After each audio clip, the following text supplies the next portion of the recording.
श्लोक 48. न वेदयज्ञाध्ययनैर्न दानैर्न च क्रियाभिर्न तपोभिरुग्रैः एवं रूपः शक्यः द्रष्टुं त्वदन्येन कुरु प्रवीर.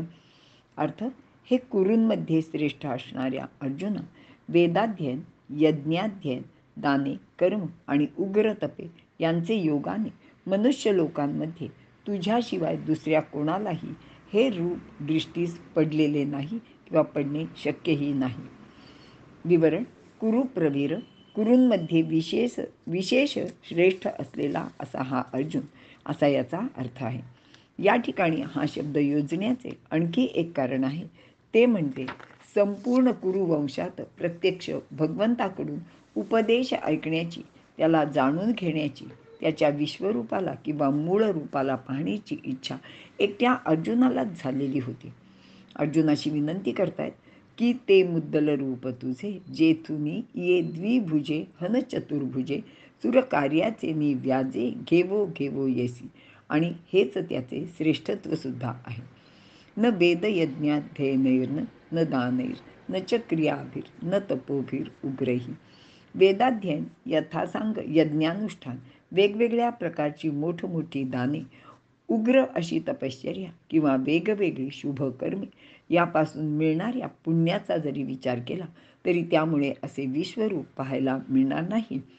कारण ही सर्व कर्मे विचारात घेतली तर त्याला आरंभ आणि शेवट असतो, त्यामुळे मिळणारे फळसुद्धा नाशिवंतच असते. अशा प्रकारच्या कर्मांनी भगवंताच्या अनंत, असीम, अव्यय आणि दिव्य अशा विश्वरूपाचे दर्शन होऊ शकत नाही. कारण हे दर्शन केवळ भगवंताचे कृपेनेच होते. भगवंत नित्य आहेत, त्यांची कृपाही नित्य असते. अर्जुनाला या नित्य कृपेमुळेच अव्यय दिव्य अशा विश्वरूपाचे दर्शन झाले होते. या भूतलावर असे कोणतेही साधन नाही की ज्यामुळे विश्वरूप दर्शन होऊ शकेल.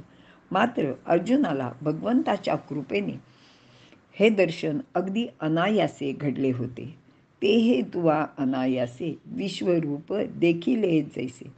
आणि ते पाहण्याचे भाग्य ब्रह्मदेवाला सुद्धा लाभलेले नाही. मागील श्लोकात सांगितल्याप्रमाणे अर्जुनाने भगवंताचे जसे विराट रूप पाहिले तसे यापूर्वी कोणीच पाहिले नाही. एवं रूप शक्य अहंद्रलोके द्रष्टुं त्वदन्येन कुरु प्रवीर.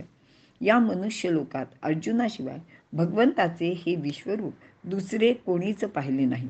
कारण भगवंताची कृपा व प्रसन्नता अर्जुनाला लाभली तशी दुसऱ्या कोणालाच नाही.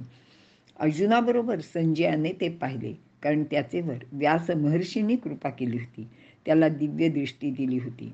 याआधी ज्यांनी भगवंताची अशा प्रकारची रूपे पाहिली आहेत ती अशी भयानक किंवा विक्राळ स्वरूपाची नव्हती. म्हणजेच कौरव सभेत फक्त भगवंताने आपला आकार खूप मोठा केला होता, तो केवळ गरिमा शक्तीचा वापर करून. यशोदेला मुखात सर्व त्रिभुवन दाखवले होते. म्हणूनच भगवंत म्हणत आहे की हे तुझ्याशिवाय कोणीच पाहिलेले नाही. इथे आपण थांबूया.